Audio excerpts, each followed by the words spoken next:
ষষ্ঠ শ্রেণীর প্রিয় শিক্ষার্থীরা, আশা করি সবাই ভালো আছো। আজকে এই ভিডিওতে আমি ষষ্ঠ শ্রেণী গণিত 4.1 এই অধ্যায়ের বীজগাণিতিক রাশির জগতের অধ্যায়ের 3 নম্বর অঙ্কের সমাধান করব, যেখানে বলা আছে হচ্ছে 2x + 3y division 4x - 5y into 8y। বলছে রাশিটিতে কয়টি পদ আছে এবং পদগুলো কি কি। তো এখানে আগে বলে নেই যে প্লাস মাইনাস থাকলে পদ হবে, ইন্টু বা ডিভিশন থাকলে এখানে কোনো পদ গণনা করা হয় না। তাহলে এখানে আমরা লিখতে পারি, এখানে উক্ত রাশিতে পদের সংখ্যা হচ্ছে তিনটি কি কি? একটা হচ্ছে 2x, একটা হচ্ছে 3y ডিভাইডেড 4x, এবং একটা হচ্ছে কি 5y ইন্টু 8y। 4 বলছে রাশির পদ সংখ্যা নির্ণয় করো। তো প্রথমে আছে হচ্ছে 7xy। তাহলে আমরা এখানে লিখতে পারি যেটা হচ্ছে কি একটি একপদী রাশি, কারণ এখানে 7xy, এখানে আর কিছু নাই, তার মানে এখানে পদ সংখ্যা হচ্ছে একটি। 2 নম্বরে হচ্ছে 2a + b। তাহলে একটা হচ্ছে 2a আর একটা হচ্ছে b, মাঝখানে প্লাস চিহ্ন, তার মানে কি একটি দ্বিপদী রাশি। এখানে দুইটি পদ আছে যথাক্রমে, একটা হচ্ছে 2a, একটা হচ্ছে কি b। 3 নম্বর বলা হচ্ছে x - 3y + 5z। তো এই রাশিতে পদের সংখ্যা হচ্ছে তিনটি, এই জন্য এটাকে বলা হবে একটি ত্রিপদী রাশি। দুইটা পদ থাকলে দ্বিপদী রাশি, তিনটি পদ থাকলে হচ্ছে ত্রিপদী রাশি।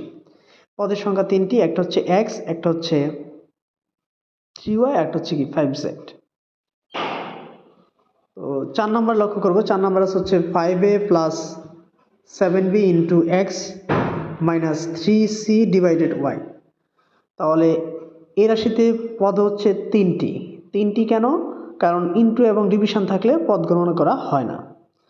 তাহলে তিনটি পদের মধ্যে একটি পদ হচ্ছে কি, এখানে একটি পদ হচ্ছে 5a, আরেকটি পদ হচ্ছে কি 7b ইন্টু x, আরেকটি হচ্ছে 3c ডিভিশন y।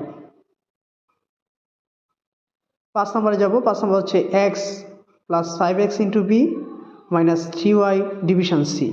তাহলে এখানেও কিন্তু পদ সংখ্যা হচ্ছে তিনটি, কারণ এটা হচ্ছে একটি ত্রিপদী রাশি। ত্রিপদী রাশি তিনটি পদ, একটা হচ্ছে x, একটা হচ্ছে 5x ইন্টু b, আর একটা হচ্ছে 3y ডিভিশন c। এই ছিল 4 নং। এবার যাব হচ্ছে 5 নং। 5 নং বলছে প্রত্যেক পদের সহগ নির্ণয় করো। সহগ হচ্ছে দুই ধরনের, একটা হচ্ছে আক্ষরিক সহগ, একটা হচ্ছে সাংখ্যিক সহগ।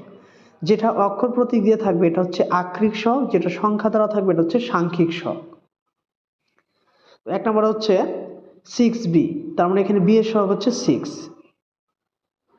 2 নম্বর হচ্ছে xy। এখানে যেহেতু কিছু নাই সামনে, তার মানে মনে মনে এখানে 1 আছে, তার মানে xy এর সহগ হচ্ছে 1। 3 নম্বর হচ্ছে 7ab, তার মানে এখানে ab এর সহগ হচ্ছে কি 7।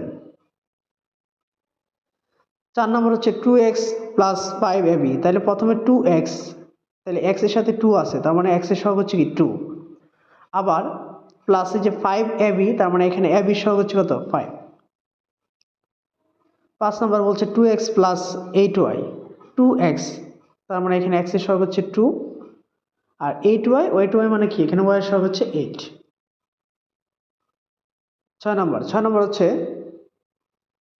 14y - 4z। তাহলে 14y মানে এখানে y এর সহগ হচ্ছে 14, আর -4z যেহেতু আছে, যেহেতু মাইনাস আছে, এই জন্য z এর সাংখ্যিক সহগ হয়ে যাবে এখানে -4। মাইনাস থাকলে মাইনাসটা লিখতে হবে।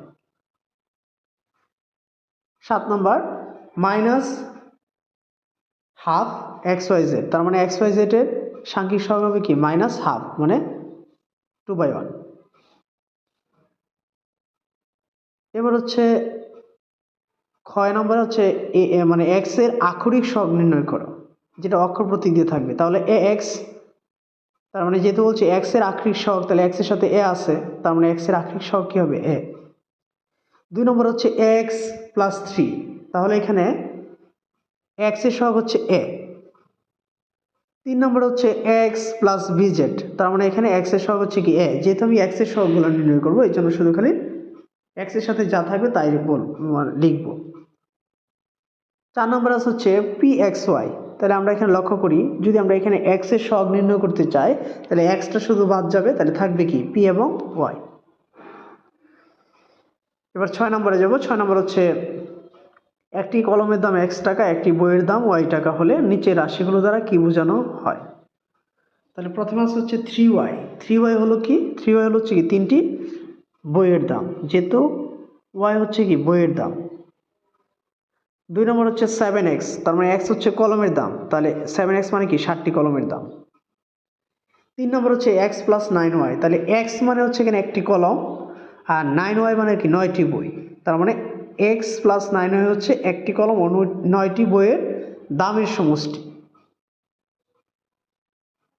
4 নম্বর 5x প্লাস 8y, 5x মানে হচ্ছে x মানে হচ্ছে এখানে কলম, তার মানে কি 5টি কলম, এবং 8y মানে কি এখানে এই যে 8টি বই, তাহলে 5x প্লাস 8y মানে হচ্ছে 5টি কলম এবং 8টি বইয়ের দামের সমষ্টি।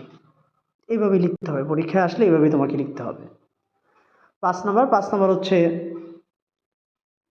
6y প্লাস 3x, তাহলে 6y প্লাস 3x, y ছিল হচ্ছে বইয়ের দাম, তার মানে এখানে হচ্ছে 6y মানে হচ্ছে 6টি বইয়ের দাম, এবং x ছিল হচ্ছে কলমের দাম, তার মানে কি এখানে 3টি কলম, আর 6y প্লাস 3x হচ্ছে 6টি বই ও 3টি কলমের দামের সমষ্টি।